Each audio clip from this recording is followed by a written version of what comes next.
امیر المومنین مولا مشکل کشا شہنشاہ اولیاء حضرت سیدنا علی المرتضیٰ کرم اللہ تعالی وجہ الکریم تارک دنیا تھے۔ آپ رضی اللہ تعالی عنہ کے لیے دنیا کی حقیقت سے پردہ اٹھ گیا،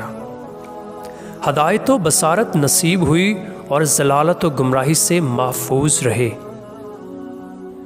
امیر المومنین حضرت سیدنا علی المرتضیٰ کرم اللہ تعالی وجہ الکریم، آپ کا ارشاد ہے عمل سے بڑھ کر اس کی قبولیت کا اہتمام کرو، اس لیے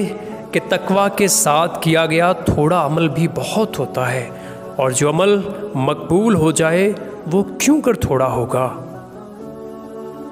آپ امیر المومنین مولا مشکل کشا حضرت سیدنا علی المرتضیٰ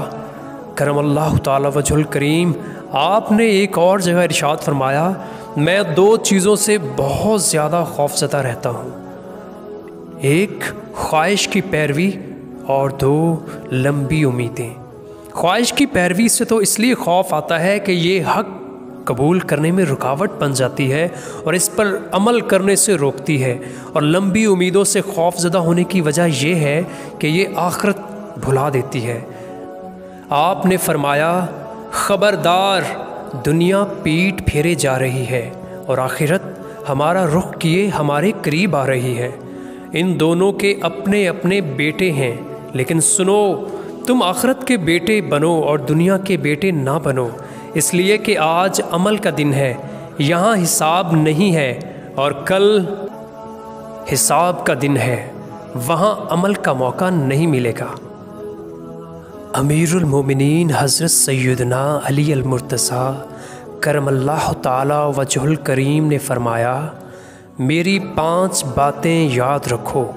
اور یہ ایسی عمدہ اور نایاب باتیں ہیں کہ اگر تم اونٹوں پر سوار ہو کر انہیں تلاش کرنے نکلو گے تو اونٹ تھک جائیں، لیکن یہ 5 باتیں نہ مل پائیں گی۔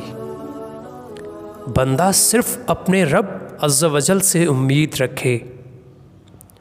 اپنے گناہوں کی وجہ سے ڈرتا رہے، جاہل علم کے بارے میں سوال کرنے سے نہ شرمائے، اگر عالم کو کسی مسئلے کا علم نہ ہو تو ہرگز نہ بتائے، اور لا علمی کا اظہار اور صاف انکار کرتے ہوئے واللہ عالم یعنی اللہ عز و جل سب سے زیادہ علم والا ہے کہنے سے نہ گھبرائے۔ ایمان میں صبر کی وہ حیثیت ہے جیسی جسم میں سر کی، اس کا ایمان کامل نہیں جو بے صبری کا مظاہرہ کرتا ہے۔